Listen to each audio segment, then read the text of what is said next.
नमस्कार, मी सुषमा तुमच्या सगळ्यांचं हेल्दी आणि लिगल हेल्थमध्ये स्वागत करते. व्हिटॅमिन B12 हे अतिशय महत्त्वपूर्ण असं पोषक तत्व आहे, ज्याच्यामध्ये शरीरात रेड सेल्स आणि DNH निर्माण होतात. तसेच त्याच्या कमतरतेमुळे थकवा, कमजोरी आणि स्मृतिभ्रंश हे तयार होतात.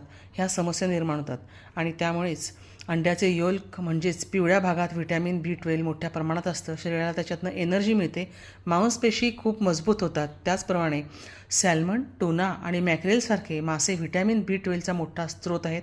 त्यामुळे मेंदूचं आणि हृदयाचं आरोग्य खूप छान राहतं. तसंच दूध, पनीर, दह्यात व्हिटॅमिन B12 मोठ्या प्रमाणात असतं. त्यामुळे हाडे मजबूत होतात. तसंच चिकनमध्ये सुद्धा प्रोटीनसोबत व्हिटॅमिन B12 मोठ्या प्रमाणात असतं. त्यामुळे मांसपेशीसुद्धा मजबूत होतात. सी फूडमध्येही मोठ्या प्रमाणात व्हिटॅमिन B12 असतं. यामुळे शरीरात ब्लड सर्क्युलेशन अतिशय चांगलं राहतं आणि म्हणून आपल्या शरीरासाठी व्हिटॅमिन B12 हे खूप आवश्यक आहे. तेव्हा ह्या सर्व स्रोतांचा तुम्ही उपयोग करा आणि B12 चांगलं ठेवा.